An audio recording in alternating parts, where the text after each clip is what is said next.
សួស្តីបងប្អូនសម្រាប់បងប្អូនណាចង់ធ្វើរូបភាពបែបនេះបងប្អូនបែបនេះតោះកុំឲ្យខាតពេលយូរប៉ុន្តែមុននឹងតាមដានវីដេអូរបស់ខ្ញុំកុំភ្លេចជួយ like ជួយ share ខ្ញុំម្នាក់មួយផងតោះកុំឲ្យខាតពេលយូរមករៀនធ្វើទាំងអស់គ្នាបាទអញ្ចឹងបងប្អូនចូលក្នុងជ្រោមមកយើងចូលក្នុងជ្រោមយើងមកបាទបន្ទាប់ពីចូលក្នុងជ្រោមរួចរាល់បងប្អូនចុចកន្លែង search នេះមកវាយពាក្យថា flow នេះវាយពាក្យមួយនេះបងប្អូននេះយើងខ្ញុំវាយឲ្យស្រាប់ឲ្យមានអញ្ចឹងចុចលើវាមកបាទបន្ទាប់ពីចុចលើ flow ហើយបងប្អូននេះចូលឥឡូវគេនេះ AI creating stereo យើងចុចលើវាមកបាទយើងរងចាំបន្តិចហើយបន្ទាប់ពីយើងចុចមកវានឹងចូលបែបនេះហើយសម្រាប់ខ្ញុំមាន account រួចរាល់ហើយខ្ញុំបានដាក់ login មួយ Gmail រួចរាល់ហើយអញ្ចឹងណាបងប្អូនមិនតាន់ login ទេបងប្អូនជួយ login ទៅហើយយើងពេលយើងចូលមកដល់តម្រងបែបនេះយើងចុចកន្លែងពាក្យខាងក្រោមនេះបងប្អូនយើងចុចពាក្យថា new project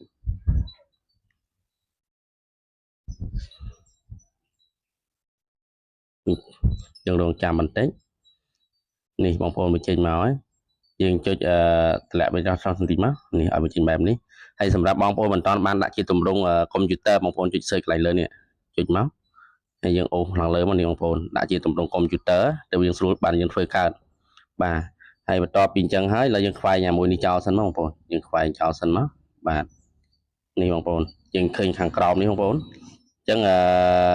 កុំតាន់អាលប៉ះពាល់ខាងក្រោមហ្នឹងឥឡូវយើងបង្រីកតិចមកយើងចុចកន្លែងសញ្ញាបូកនេះចុចកន្លែងសញ្ញាបូកនេះដើម្បីយើងអាប់ឡូតបាទហើយយើងយកពាក្យថាអាប់ឡូតហើយយើងរើសរូបមួយណាដែលយើងពេញចិត្តណាបងប្អូនសម្រាប់ខ្ញុំយករូបមួយនេះបាទហើយចុចពាក្យថា done យើងរងចាំបន្តិចឲ្យវាចូលសិនបាទយើងរងចាំវាពេញមកពេញនេះបងប្អូនបន្ទាប់ពីពេញរួចរាល់យើងស្រូមយើងបរិវេធធំនេះមកនេះបងប្អូនយើងយកពាក្យថា agent នេះសិនបងប្អូនបាទចុចពាក្យ agent នេះហើយបងប្អូនចុចខាងក្រោមនេះខ្ញុំបរិវេធធំបន្តិចនេះបងប្អូនឃើញទេយើងselectកន្លែងវីដេអូនេះមកឥឡូវយើងធ្វើរូបភាពវិញខ្ញុំ select យកដាក់រូបភាព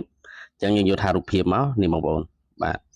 ហើយបងប្អូនរើសຂະຫນាតមកចង់បានຂະຫນាតបញ្ឈរផ្ដេកអីអញ្ចឹងសម្រាប់ខ្ញុំយកຂະຫນាតបញ្ឈរ3 4នេះបាទហើយយើងរើសមកបងប្អូនចង់ចេញមករូប2រូប3រូប4រូបសម្រាប់ខ្ញុំយក4រូបបាទបន្ទាប់ពីយក4រូបហើយបងប្អូនប្រិចមកខាងនេះតិចមកបាទបងប្អូនយកសញ្ញាបូកនេះមកបាទហើយយើងទៅយករូបហ្នឹងយកមកដាក់យើងចុចលើវាមកនេះបងប្អូនចុចអាពាក្យនេះចុចពាក្យមួយនេះបងប្អូនពាក្យadd នេះនៅខាងក្រោមនេះយើងចុចពាក្យថា add នេះមកបាទដើម្បីយើងបញ្ចូលវាក្នុងនេះរបស់យើងហើយបន្ទាប់រួចយើងទៅសេប្រមបងប្អូនសេប្រមយកមកដាក់មកហើយប្រមរបស់ខ្ញុំមានដែរខ្ញុំបង្ហាញបងប្អូននេះប្រមរបស់ខ្ញុំខ្ញុំដាក់រៀងអេបន្តិចបងប្អូនហើយយើង copy មកយើងស្វែងជាភាសាខ្មែរយើងចូល translate បងប្អូនហើយយើង copy មកខ្ញុំបាន translate វារួចរាល់ខ្ញុំ copy វាយកមកសិនបាទហើយយើងយកមកផាសកន្លែងនេះបងប្អូនបាទយើងផាសកន្លែងនេះមកបាទហើយយើងចុចអាសញ្ញាព្រួយទៅនេះបងប្អូនបាទយើងរងចាំបន្តិចនេះវា generate ឲ្យហើយខ្ញុំយក4ស្លឹកដើម្បីមើលថារូបមួយណាស្អាតហើយ4ស្លឹកហ្នឹងមកបងប្អូនឆ្លាញ់ទាំង4បងប្អូនយកទាំង4ទៅបើបងប្អូនឆ្លាញ់តែមួយបងប្អូនយកតែមួយបានហើយសម្រាប់ខ្ញុំចាំរងចាំមើលសិនតើវា4ស្លឹកហ្នឹងរូបមួយណាស្អាតអញ្ចឹងបងប្អូនយើងរងចាំបន្តិចនេះបងប្អូន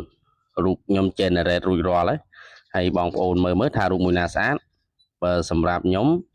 ស្អាតដូចគ្នាបងប្អូននេះខ្ញុំបរិយាបងប្អូនមើលនេះបងប្អូនឃើញទេលយហើយបងប្អូនចង់សេបងប្អូនចុចកន្លែងនេះសិនមកបងប្អូននេះចុចកន្លែងនេះដើម្បីយើងតម្លាក់រូបឲ្យចុះមកក្រោមសិនចុចកន្លែង image ដើម្បីវារូបនឹងវាធ្លាក់មកក្រោមបងប្អូននេះរួចរាល់ហើយបងប្អូនចុចលើវាមួយមកបាទពេលចុចលើវារួចរាល់មួយហើយបងប្អូនចុចសកលកន្លែងនេះជាប់មកយើងចុចពាក្យថា download បាទឥឡូវរូបយើងបានរួចរាល់ហើយអញ្ចឹងវីដេអូរបស់ខ្ញុំក៏ដល់ទីបញ្ចប់អរគុណដែលបានតាមដានជួបគ្នានៅវីដេអូក្រោយ